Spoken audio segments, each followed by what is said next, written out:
Well, it's quite the job when it comes to getting your pet clean, looking fresh, and smelling good. So here with us this morning is pet trendologist Charlotte Reed. Always good to have you. Happy New Year, by the way. Happy New Year. Yeah. So happy to see you. All right, so she's showing us how to get our pets clean and groomed, looking and smelling and feeling their freshest and best. So what'd you bring today? Well, actually, this month, January, is National Bath and Safety Month. And I always say, and for pets, too. Yes. So we want to talk for about all of us. Exactly, Okay. for all of us, because a lot of slip and falls happen with older people as well as young babies. But we want to include our pets in that. So let's start with bathing our pet. Bathing our pet is the greatest way to get our pets clean, their skin moisturized, and really healthy, and really to cut down on that stinky little smell. Yeah, my dog smells like corn chips. That's yeasty. So I'm glad. So I'm glad I brought the EpiPet shampoo. So EpiPet shampoo was developed by a veterinarian in Sarasota, Florida, and he also makes a line of grooming products as well as a spray. It's anti-yeast and antifungal, and it sounds like the perfect shampoo for you. Okay, I don't even want to know where the yeast comes from, but I'm going to use it on her. Okay. Yeah, from the paws, from working on the streets and everything else. Okay. Okay, but you know, you've got to use shampoo formulated for pets. A lot of people make the mistake of using a popular dishwashing detergent that literally has pets on the cover because they think that's going to be great and it's going to kill the fleas.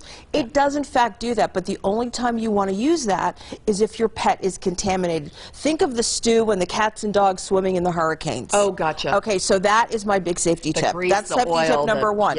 Okay, safety tip number two. If you have a dog, you got to put a mat in the sink or in the tub so you don't have any slippage. A lot of people don't clip their dog's nails on a regular basis. They can very easily slip and fall in the tub. Okay, next up, you see this little cat that I brought here? Because I know people don't do it, but I bathe my cat. Well, and my when I groomer do, does my cat. Okay, so if you're doing it at home, bathe in the sink if you can, but put a towel in the bottom of the sink. The water will go through, but that way if the cat claws, it'll claw right on the towel. Great idea. Safety tip number two. They're gonna do this. Exactly.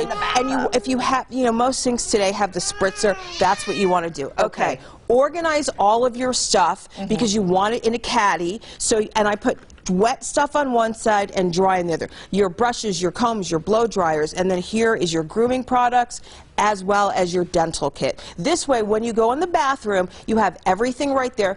You want to turn off your cell phone. You want to have everything right there. So this way, you don't pick up the cell phone because guess what? Then you're not paying attention to the pet. Then he jumps out of the tub, runs out of the door, and your whole house is wet. Okay. Always, so that's safety tip number three. Got it. Okay, you want to have a microfiber towel. It's a better way. They're not very expensive. You want to have one, and they dry your dog very, very quickly. So I like that, and they're really inexpensive. They're less than $10, and you want to dry those paws, dry the head, because prior to the show, I'd washed my dog, and he was so cold he was shaking. He was. So, or you can use a blow dryer on a low setting. Okay. Safety tip number four. Okay, so onward to safety tip number 5.